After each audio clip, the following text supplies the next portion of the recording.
All right, let's level up. Last time we talked about budgeting, now it's time to talk about where that money should go.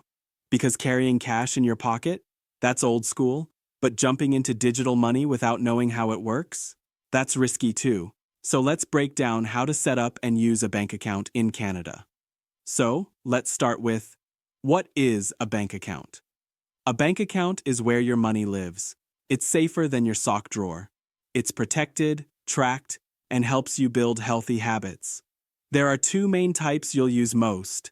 A checking account. This is your everyday money. You use it to spend, pay bills, or withdraw funds if needed. And then we have a savings account. This is where you keep money you're not planning to spend. It earns a little interest too. Important tip all should know is, in Canada, most youth can open a bank account as early as 12 years old, with a parent or guardian's help. And with that bank account comes a debit card. Now, what's a debit card and what it's not? When you open a checking account, you'll get a debit card. This card lets you tap or insert into a machine to spend your money, right from your bank. But beware, it's not credit. Debit is like cash. Once it's gone, it's gone. Using debit is safer than carrying bills, but here's the danger. Tapping too much without tracking can drain your money without you realizing it. So every time you tap, ask yourself, do I have the money for this? And maybe ask yourself, will I regret this later? Being able to track your money is important, and mobile banking can help you do that. But what is it?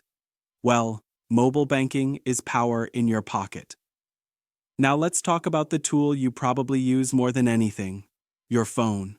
Most Canadian banks have mobile apps that let you check your balance, see where your money's going, send or receive e-transfers, set savings goals, and even lock your card if it gets lost or stolen.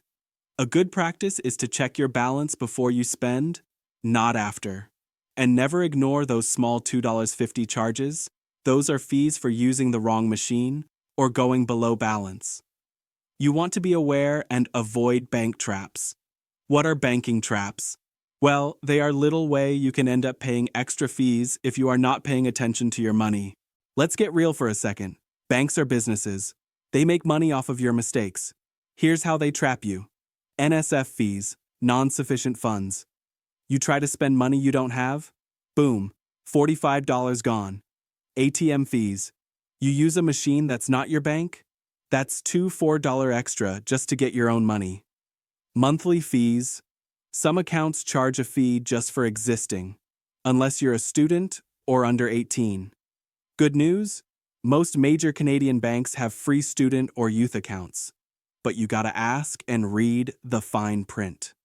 Remember to do these 3 must-know bank smart moves, set up alerts on your app, so you know when money comes in and goes out. Name your savings goal, like Jordan Fund or college laptop. Review your statements weekly, and look out for anything that seems off. Another thing, if you ever see a charge you don't recognize, contact your bank immediately. That could be fraud, and they can help you fix it fast. Now, are you up to the weekly challenge? This week's challenge is simple but powerful. Ask your parent or guardian to help you open a savings account, set a small goal, $5, $10, or whatever you can manage. Deposit that amount and leave it alone. Watch how good it feels to build instead of break.